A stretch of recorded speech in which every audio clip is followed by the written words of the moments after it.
Tengan todos muy buenas tardes, hermanos. De parte de la Iglesia Bautista Reformada, Gracia Redentora, les extiendo una cordial bienvenida a todos ustedes. Damos inicio al culto de la oración y para que este sea desarrollado de una forma correcta, permítanme entenderle unas recomendaciones. La primera es que logre colocar su dispositivo en silencio o en modo tal que no vaya a afectar la concentración del público. También, mis hermanos, pedirle que eviten lo posible levantarse para ir al baño o ir a la mesa. Podemos hacerlo al final. Y también, mis hermanos, recordarles que al final vamos a estar disfrutando de una merienda en la parte de afuera, entonces no se vayan. Bien, mis hermanos, vamos a estar explicando el orden del día. Primeramente, vamos a estar leyendo el capítulo de Salmo que nos corresponde el día de hoy, que sería el Salmo capítulo 48. Posterior a esto, vamos a estar alabando el nombre del Señor a través de la palabra cantada, a través de himnos. Y finalmente, vamos a estar escuchando la exposición de la palabra. Mis hermanos, siguiendo este orden del día, les pido que se coloque sobre sus pies. Vamos a estar leyendo el libro de los Salmos. Diríjase hacia el capítulo 48. Salmo capítulo 48. Este es un maravilloso salmo de agradecimiento. Es una oración plenamente pidiendo, dando gracias a Dios. Muestra desde el inicio la grandeza y la necesidad de ser cada día agradecido con el Señor. Muestra esa grandeza de Jehová y cuán digno es Él de ser alabado. Posterior a esto, el salmista muestra cómo Él ha cuidado esa ciudad de Sion, lo que conocemos al final como la Jerusalén.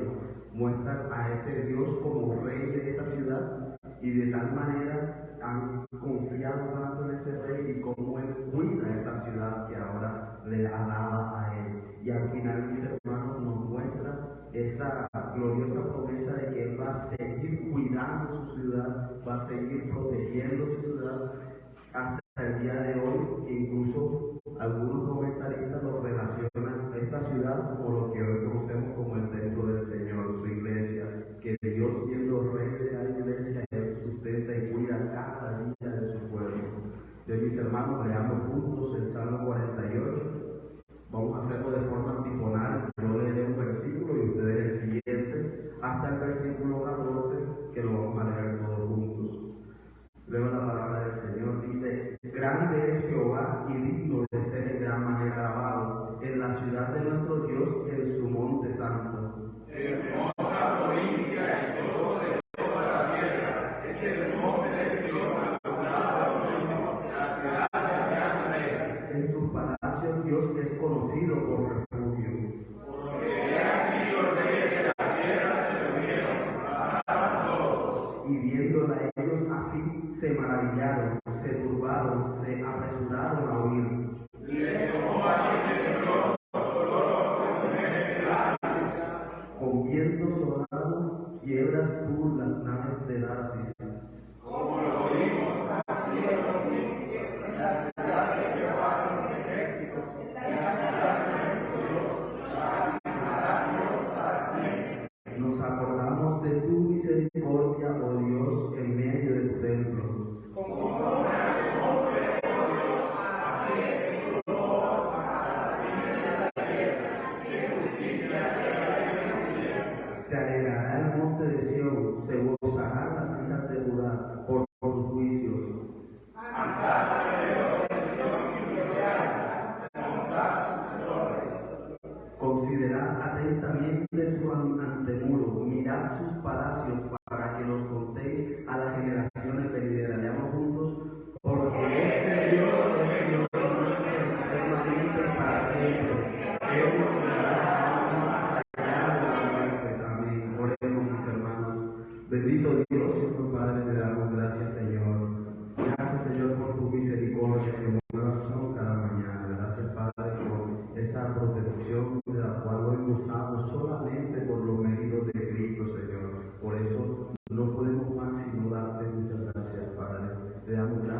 a entonar himnos de adoración.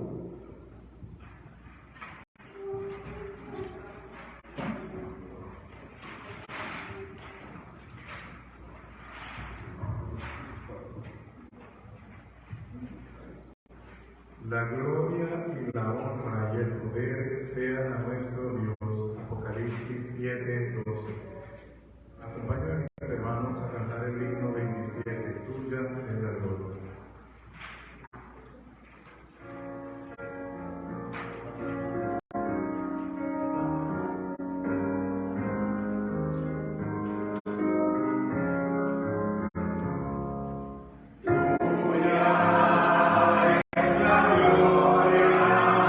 La honra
Dios mío, eres tú, de madrugada te buscaré. Salmo 63, 1. Cantemos ahora, mis hermanos, el himno 94 por la mañana.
Bien, mi hermano, pueden tomar asiento. Tengo muy buena tarde. Qué bueno es poder recordar el sacrificio de nuestro Señor, no solamente a través de la exposición de su palabra, sino también recordar su sacrificio en forma cantada. De hecho, el motivo de nuestra oración no puede ser otra, sino lo que el Señor ha hecho por nosotros, lo que Él es y lo que Él hace.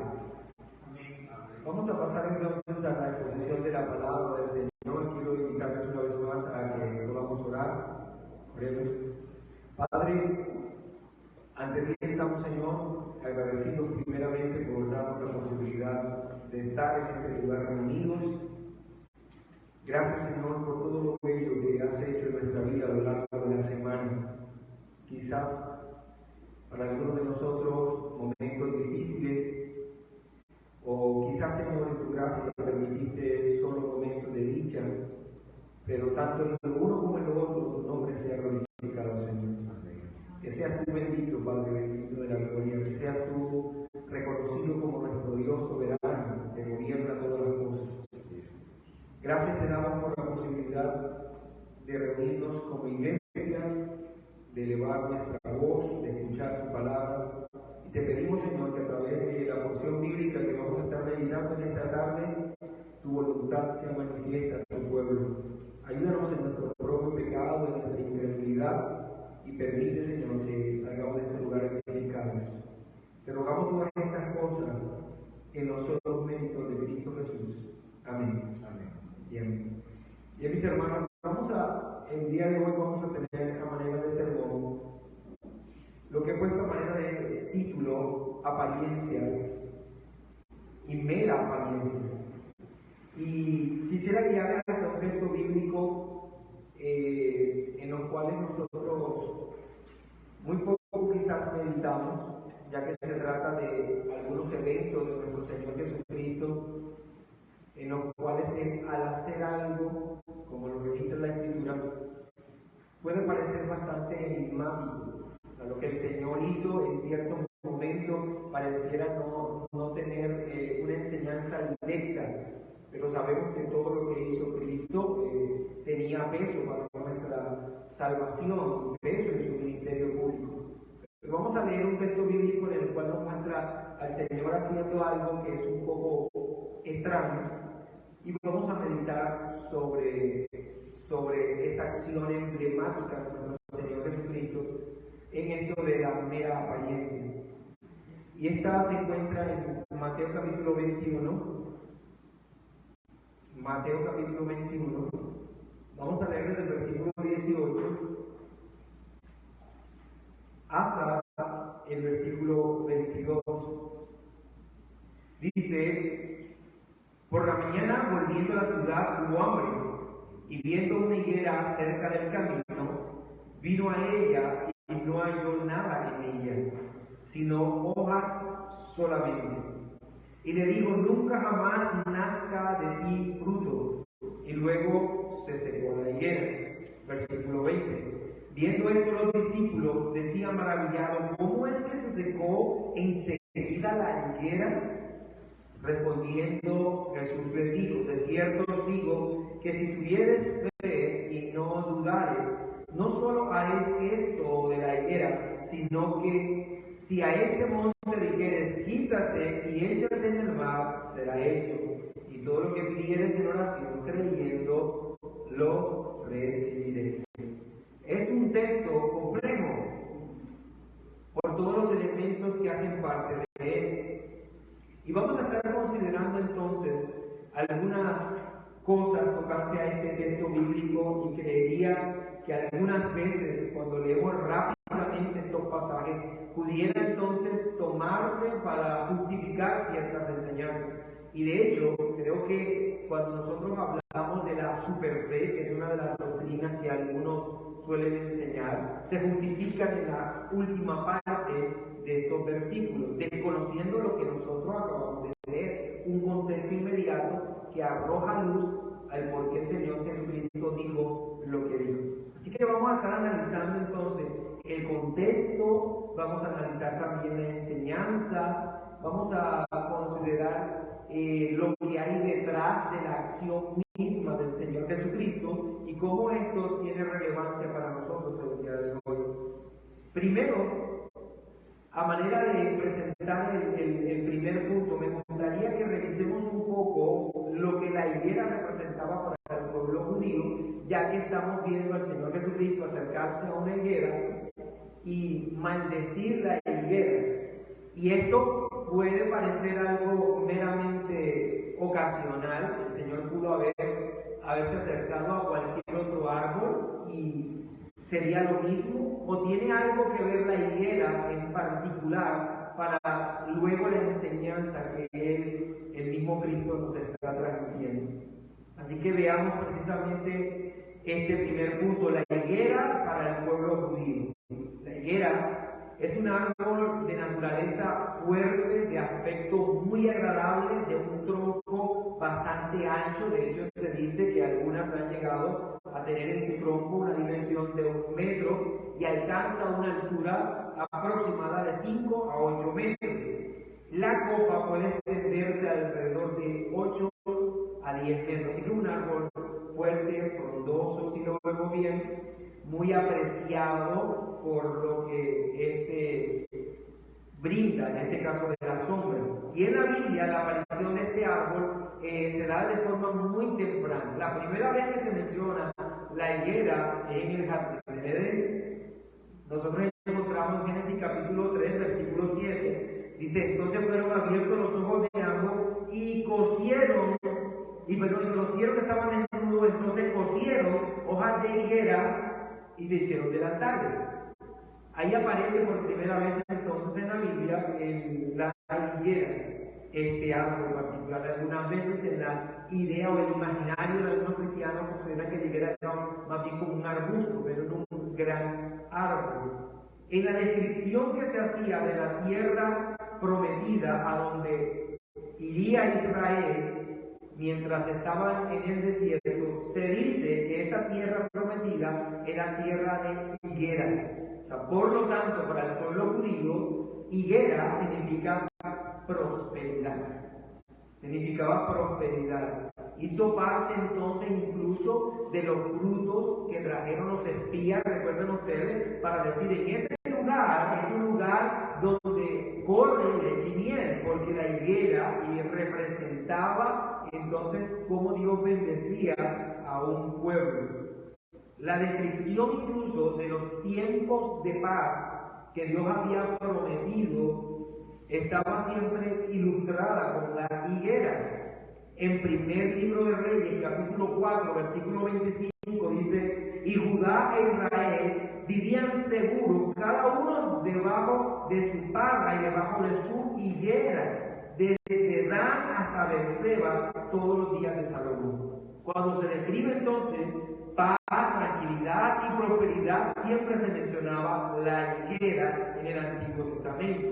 Los profetas anunciaban que la paz de Dios que vendría estaba asociada a la higuera también. En el profeta Miqueas, capítulo 4, versículo 4, dice: y se sentará cada uno debajo de su vid y debajo de su higuera, y no habrá quien los amedrente, porque la boca de Jehová de los ejércitos lo habla. Aún en una perspectiva escatológica futura, se hablaba de la higuera como algo que vendría para el pueblo. Pero noten, debemos entender el símbolo que hay detrás de la higuera. Hasta ahora hemos dicho que significa paz, que significa prosperidad, que significa tranquilidad, incluso que significaba para este pueblo relación con Dios. Hasta el punto en el que cuando Dios hablaba de juicio, hablaba de quitar las higueras. En el caso del Salmo 105, versículo 33, dice: destrozó sus viñas y sus higueras, y quebró los árboles de su territorio. Así que hablar de Dios quitando o destruyendo la higuera era hablar de Dios trayendo juicio al pueblo judío. Ahora entonces, a lo largo de todo el Antiguo Testamento, la higuera es importante. Se reconocía como la prosperidad y de ella era como el símbolo de la relación con Dios, de la forma en que se estaban relacionando con Dios. Si había frutos, si estaba la higuera presente, entonces había calma y prosperidad. Si ella era de alguna manera quitada, entonces era que estaban bajo el juicio divino. Desde la creación hasta llegar a la tierra prometida, los tiempos de los reyes, hasta el juicio de las naciones enemigas, la higuera era para el pueblo judío un símbolo de prosperidad, de desarrollo, de paz, de fertilidad y de poder. Ahora, les pregunto, con el solo hecho de analizar lo que era la higuera en el Antiguo Testamento, ¿no lleva la historia de la higuera a otra dimensión para ustedes? Antes de poder reconocer lo que la higuera era para el pueblo judío, nos parecía que simplemente el Señor se estaba acercando a un árbol que quería comer, no encontró fruto, cogió una rabieta y maldijo a la higuera. Esa era, digamos, como la escena como la vemos. El Señor se acerca a este árbol pensando que tendría fruto, no había fruto, se quedó con hambre y maldijo a la higuera. Y la pobre higuera de ahí en adelante no echó más fruto.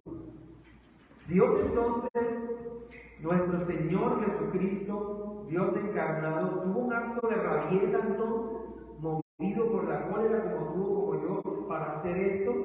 Hay entonces algo detrás, ¿no?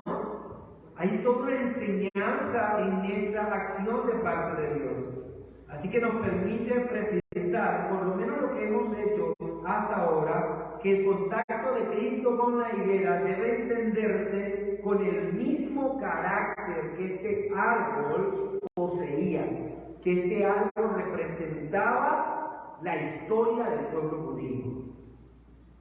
Este árbol representaba entonces cómo Israel y su relación con Dios estaba representada precisamente en ello. Ahora, note algo, la higuera entonces debía mitigar el hambre. Cristo se estaba acercando a ella, esperando encontrar en ella lo que ella significaba, traer en este caso la prosperidad al pueblo, pero no encontró en ella lo que ella debía hacer.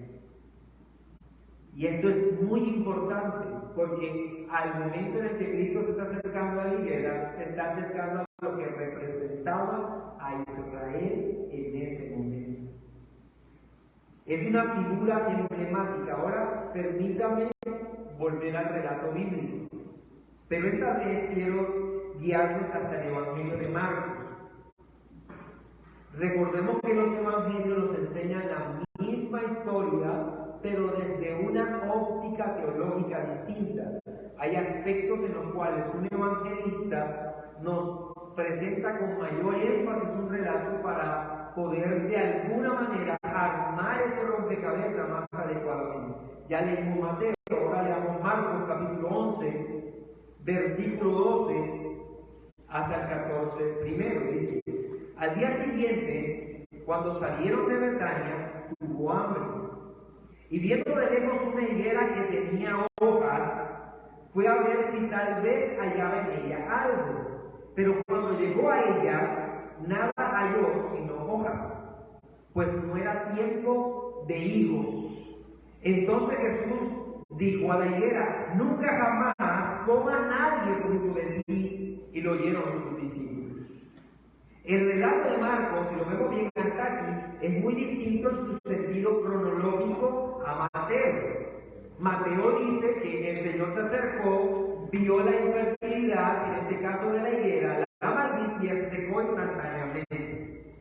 Pero cuando leemos Marcos, nos muestra entonces que el Señor llega, no encuentra fruto, maldice y se va. Lo que ocurre en la mitad, lo que ocurre allí después del Señor lanzar la maldición sobre la higuera es relevante para la historia, porque puede ayudarnos a encajar cuál es el propósito por el cual Cristo hizo eso. ¿Qué es lo que hace Cristo después de maldecir la higuera en el Evangelio de Marcos? Dirigirse al templo. Cuando llega al templo, ¿con qué se encuentra? Recuerden ustedes, se encuentra con la cantidad de mercaderes. Se encuentra con que su casa la estaban convirtiendo en ¿qué? En una cueva de ladrones, como dice el texto. Él expulsa a todos los mercaderes de ese lugar. Él llega al templo que debía ser la señal de la prosperidad espiritual del pueblo de Israel, y se encuentra con un cuadro totalmente ajeno, distinto, con una nación sumida en el comercio, en comprar y vender de la fe. Ahora, dice el versículo 20 al 21 de Marcos 11, y pasando por la mañana, vieron que la higuera se había secado desde la raíz. Entonces Pedro, acercándose, le dijo: Maestro, mira, la higuera que maldijiste se ha secado. Así que esta historia, al ponerla al lado de Mateo, nos ayuda a entender por completo qué es lo que el Señor Jesucristo está haciendo. Aun cuando algunos consideran que el hecho de que se presenten dos evangelios nos da lugar para decir que hay una manipulación en el texto, que no todos los pasajes dicen lo mismo, en realidad enriquece la historia el que dos evangelistas la cuenten desde dos perspectivas totalmente distintas. Algo que nosotros decíamos hace un momento es que es de relevancia para la historia, la higuera para la historia del pueblo judío. Y nosotros debemos reconocer también que la higuera representaba entonces en su fructificación, representaba entonces la prosperidad espiritual del pueblo de Israel. Ahora, algo que también es necesario anotar en este pasaje es que la higuera es uno de los pocos árboles que dan 2 veces al año fruto. Y el nombre de los frutos, la primera vez que da, son brevas, y la segunda son higos. Primero se llaman brevas y después se llaman higos. Las brevas aparecen al inicio del año. Cuando las ramas están secas, aparecen las brevas. Y los higos aparecen en junio, a mitad de año. Y algo particular es que los higos se dan al mismo tiempo del crecimiento de las hojas. O sea que siempre que hay una higuera frondosa debe haber higos. Siempre que hay una higuera frondosa debe haber higos. Y siempre que una higuera, en este caso, no está frondosa, sino que tiene las ramas secas, debe haber brevas. El Señor Jesucristo sabía muy bien esto. Y dice el texto que desde lejos ve a una higuera frondosa. Lo lógico entonces, dentro del comportamiento de la higuera, es que al llegar a ella estén los higos. Ahora, pero hay algo más que complica la historia. Y es el tiempo en el que esto se da. Como ya lo anunciamos, los higos aparecen en junio, cuando la higuera está frondosa. Pero el tiempo en el que el Señor se acerca al templo no es en junio, sino en Pascua. Para este momento, la higuera no debía estar frondosa. Pero hay una higuera frondosa. Nos permite por lo menos el saber, al momento que Cristo se está acercando al templo para la Pascua, que estamos hablando de, llevándolo a nuestro calendario, de abril. Y para este tiempo la higuera no dan fruto, por ende no están frondosas. Pero Marcos señala entonces algo extraño. Note que Marcos lo describe como algo extraño en Marcos 11:13. Y viendo Jesús de lejos una higuera que tenía hoja, fue a ver si tal vez allá venía algo, pero cuando llegó a ella no halló sino hojas, pues no era tiempo de higo.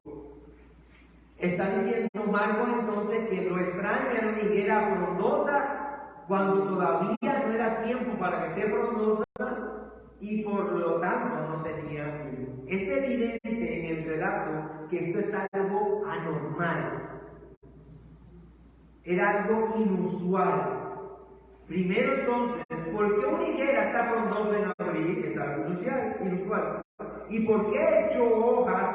¿Y por qué no echó higos también? Si echó hojas, todo alrededor del relato es algo simbólico. No quiere decir que no haya ocurrido, sí ocurrió, pero la enseñanza que hay detrás es lo que nosotros debemos reconocer como simbólico. El Señor se acerca a lo que parecía de lejos un buen árbol, cuando en realidad solo se trataba de una mera apariencia. Él desde lejos se acerca a este árbol frondoso, un árbol que era fuerte, frondoso, pero sin fruto, por tanto, estéril, improductivo era este árbol. Entonces, ya después de haber analizado lo que la higuera era para el pueblo judío, lo que el relato mismo nos enseña dentro de la complejidad del mismo, ahora sí podemos pasar al significado de la historia. Las acciones emblemáticas eran muy comunes en el Señor Jesucristo. Él enseñaba a través de ilustraciones. Él enseñaba como lo hacían también los profetas. Recuerden que los profetas todo el tiempo tenían acciones emblemáticas para dirigir al pueblo hacia una verdad. Un ejemplo, el profeta Ezequiel se come un rollo. Y al comer el rollo dice que a su paladar le sabe mejor que la miel. Entonces esto habla de cómo la palabra viene a bendecir nuestro interior. También este mismo profeta es mandado a afeitarse la cabeza y la barba, que simbolizaba el dolor y el luto, el estar rapado completamente. Y esto es lo que vemos se acerca a una higuera que tiene una mera apariencia, una apariencia de buen árbol, una apariencia de poseer de lejos fruto, pero que cuando en realidad se acerca, se da cuenta que no tiene nada, y él lanza su castigo. Así que al unir todos los contextos, como ya lo vimos, y todo esto también debemos incluir que los discípulos estaban presentes, tenía claro entonces que el Señor llega hasta el templo esperando ver en ese lugar a la nación de Israel siendo la higuera frondosa con frutos que alimentarían a todas las naciones.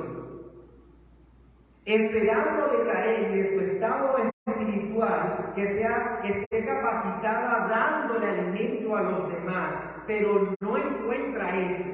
Él lo que encuentra entonces es una cueva de ladrones, como ya nosotros lo vimos. Así que nadie podía saciar su hambre espiritual en el templo, aun cuando era algo ostentoso, aun cuando era algo en apariencia frondoso. Habían ritos, habían todo tipo de prácticas, habían todo tipo de sacrificio y adoraciones, pero todo eso era carente de vida.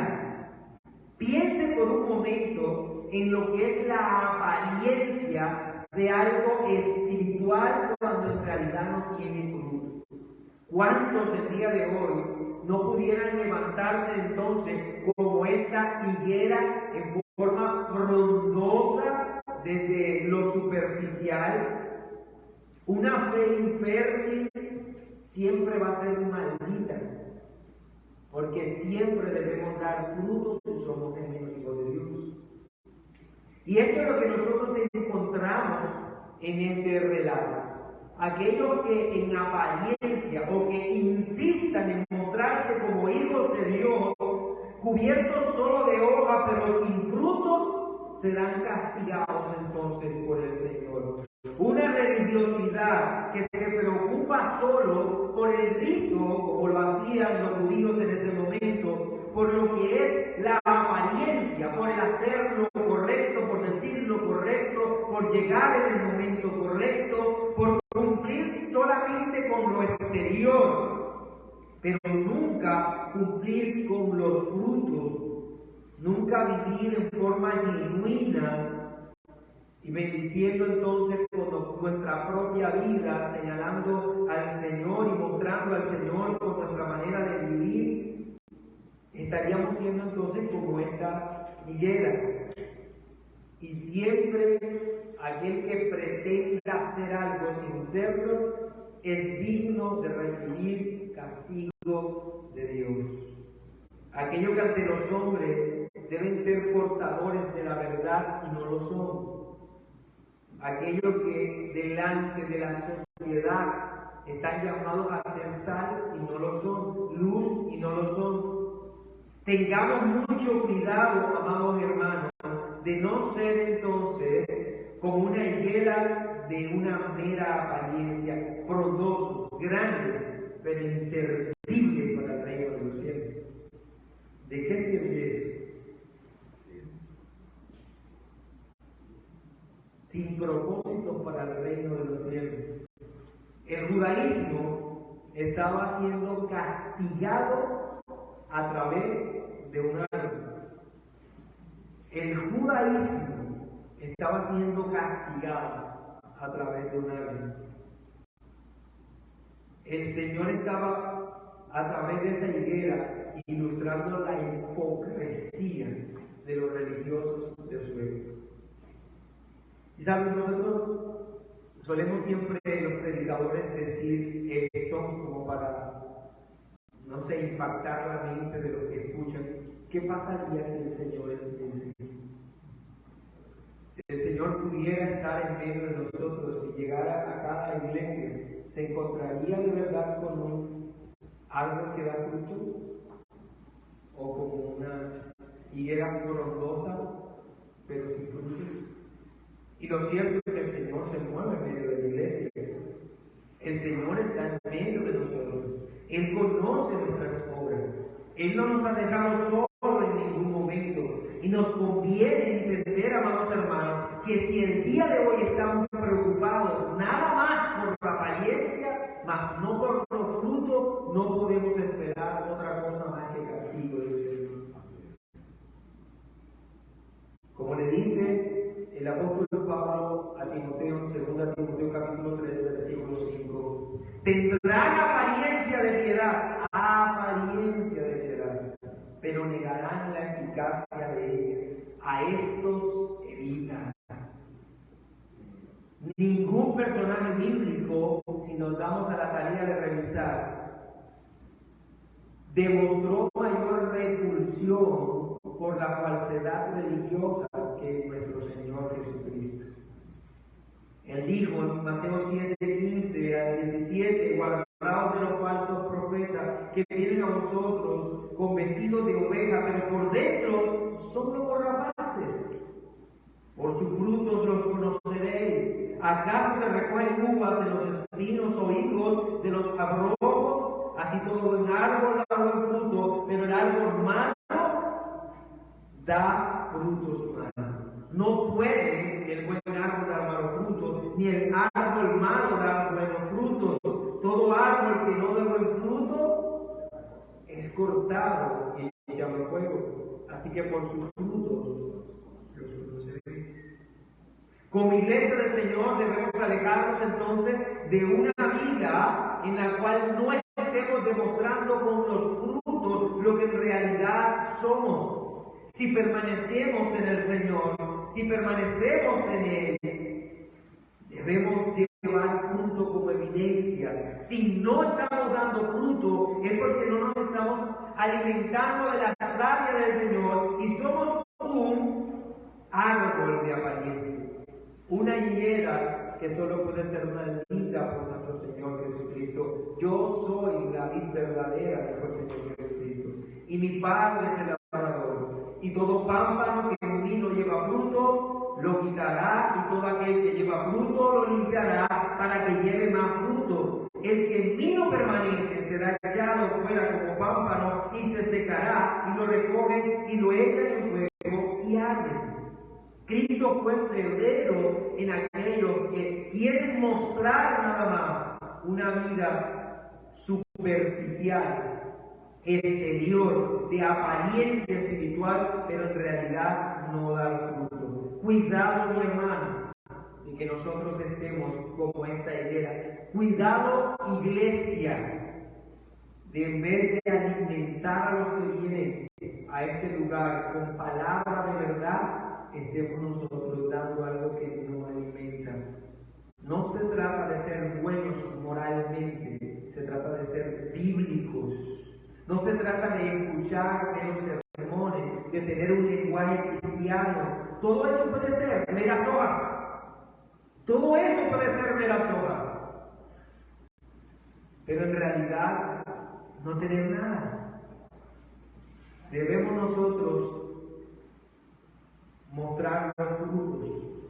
De no haber frutos somos un árbol inútil. No dice por su tronco los conoceréis, o por sus ramas, o por sus hojas los conoceréis. Podemos ser muy fuertes en todo eso. Es por su fruto que se los conoce. Esta maldición entonces está dirigida a una fe infértil que estaba presente en la religión del momento, una fe que no daba fruto, que solo se preocupaba por la apariencia, por lo externo, así que tengamos mucho cuidado.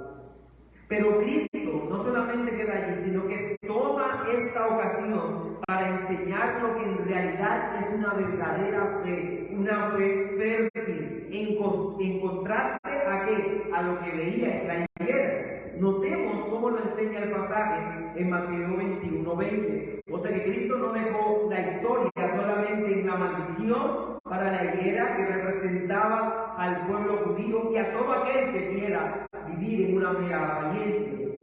El versículo 20 de Mateo 21 en adelante dice: viendo esto los discípulos decían maravillados, ¿cómo es que se secó enseguida la higuera? Respondiendo Jesús le dijo: es en razón a esto, conectado con esto, en donde dice: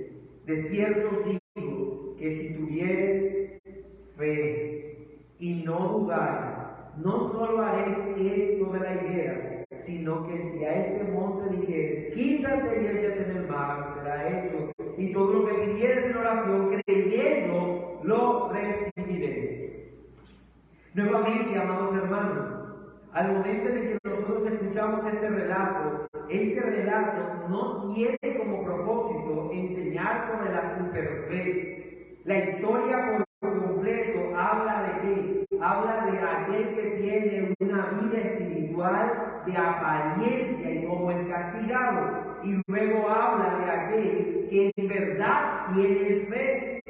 Y muchos han tomado este pasaje para asegurar que Cristo prometió que si tú tienes fe, esa fe es tan poderosa como para arrancar un monte y ubicarlo en otro lugar, tomando entonces una acción emblemática, como ya lo vimos, es una acción emblemática dirigida a una higuera, a un árbol que significaba algo más, así que las palabras significan algo más.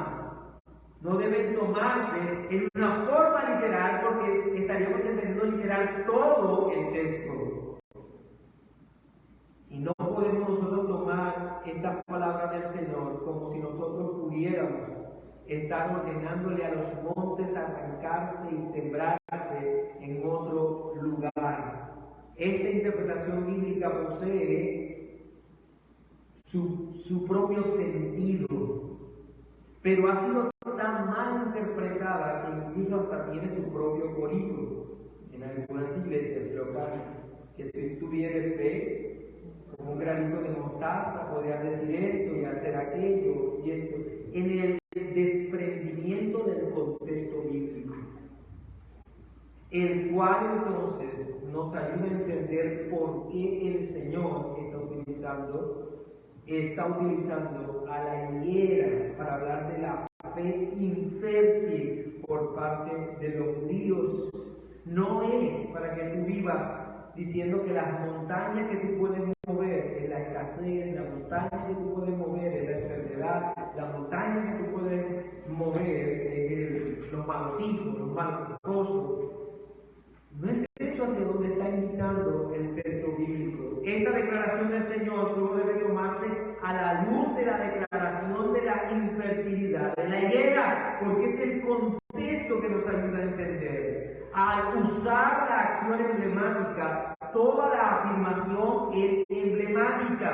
La higuera representaba la religiosidad, la infertilidad, que no era de provecho, que era incapaz de arrojar un solo fruto para beneficio de otro. En contraste, la fe fértil es tan poderosa como para arrancar un monte y trasladarlo a otro lugar. La fe no tiene como propósito estar trasladando montes. La fe tiene como propósito hacer aquello que no estaba haciendo la higuera,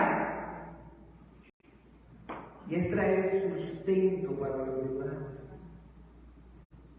La fe no tiene como propósito el estar dotando al creyente de algo sobrenatural, supernatural incluso.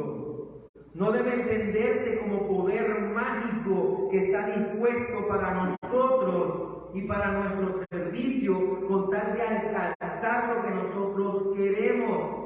La Biblia describe a un hombre lleno de fe, que se llamaba Esteban. Y él no pudo decirle a una de esas solas piedras que venían en contra de él, detente. Murió apedreado. ¿Por qué no tuvo fe Esteban para ordenarle a todas esas piedras que se fueran para otro lugar? No era ni siquiera montaña, eran piedras. Porque la fe no tiene como propósito hacer esas cosas, mi hermano. La fe de Esteban le permitió a él entender su martirio, y el Señor le permitió ver los cielos abiertos y Cristo sentado a la diestra. No negar su fe en el momento de dolor, en el momento de agonía que él estaba viviendo. Tomar esta declaración de Cristo para enseñar que Dios promete que será todo lo que nosotros queremos, debe entenderse como una gran violencia al pasaje. Lo que Cristo enseña es que así como la fe infértil carece de evidencias verdaderas, porque es una sola apariencia, la fe genuina sí posee frutos. Y por lo tanto, el pasaje nos anuncia esos frutos. La fe verdadera, ¿cuáles son los frutos de esa fe verdadera que Cristo está diciendo que no nosotros la idea, una conciencia del poder de Dios? La fe verdadera es consciente del poder de Dios. La fe verdadera es aquella que entiende entonces el poder de Dios. Jamás la fe ha tenido como propósito señalar al hombre. La fe señala solamente a Dios y su poder y su majestad. La fe solo apunta a un lado, a Cristo y su maravillosa obra en la cruz.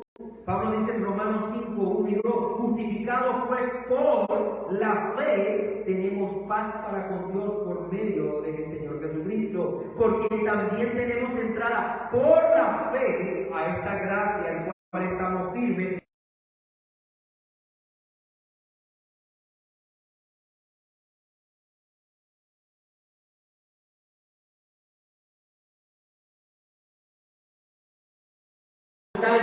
Hermanos, que nos dirigía a Dios.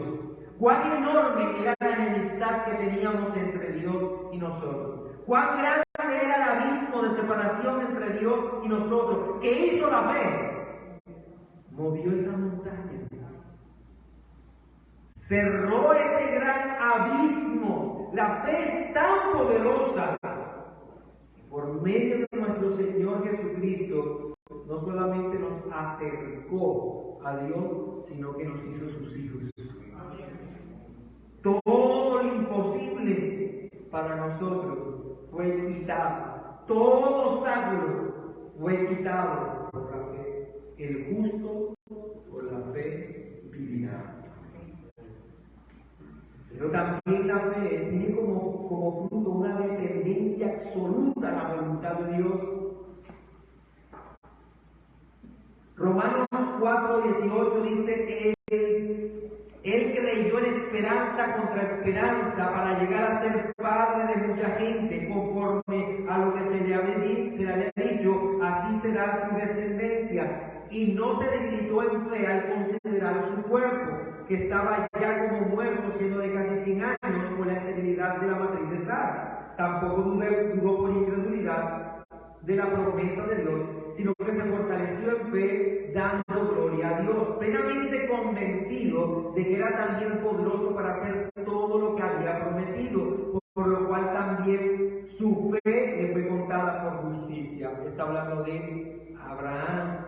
La verdadera fe es aquella que produce fruto y es aquella que espera en el poder salvador del Señor, en su poder, en su omnipotencia.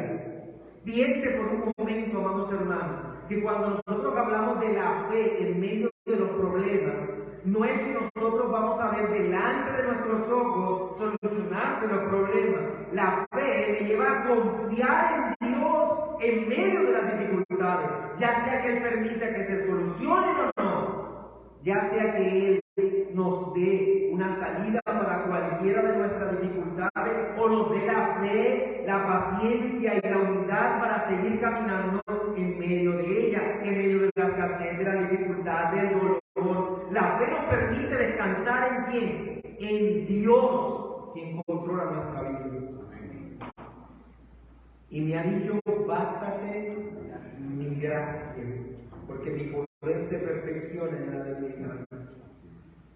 Por tanto, de buena gana, dice Pablo, me gloriaré más bien en mis debilidades, para que repose sobre mí el poder de Dios.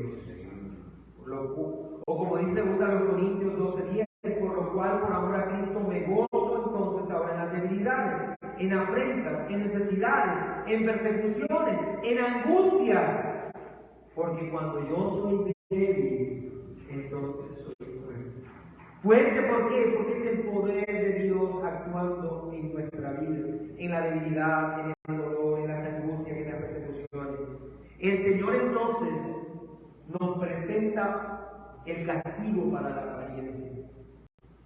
Y nos señala a través de ese castigo lo que la verdadera fe produce como fruto. El Señor nos ayude. Vamos a orar.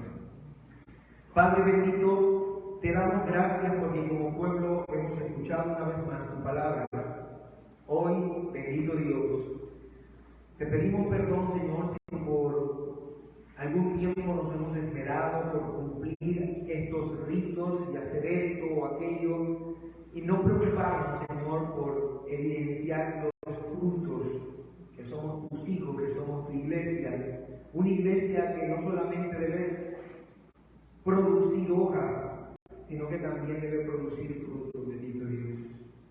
Para el alimento, para las vidas, para las almas. Ayúdanos, Señor, en esta tarea, ayúdanos, Dios, a que no estemos viviendo un cristianismo externo, sino que podamos a través de tu verdad reconocer lo importante que es evidenciar nuestra fe con los frutos. Ayúdanos, oh Señor, a depender de ti, a descansar en ti, en tu buena voluntad. Oh bendito Rey, a ti sea toda la gloria en Cristo Jesús. Amén. Amén.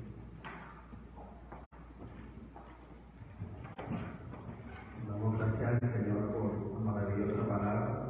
Mis hermanos, para terminar los anuncios, primero, si desea honrar al Señor con sus bienes, a mi derecha tenemos el cofre de las ofrendas. Allí podrá encontrar sobres donde podrá depositar su ofrenda y meterlo en el cofre. También, mis hermanos, avisarles que vamos a estar compartiendo una merienda, pero lo haremos en la parte de afuera. Entonces no se vayan, sino espera ahí en la parte de afuera para compartir esa merienda.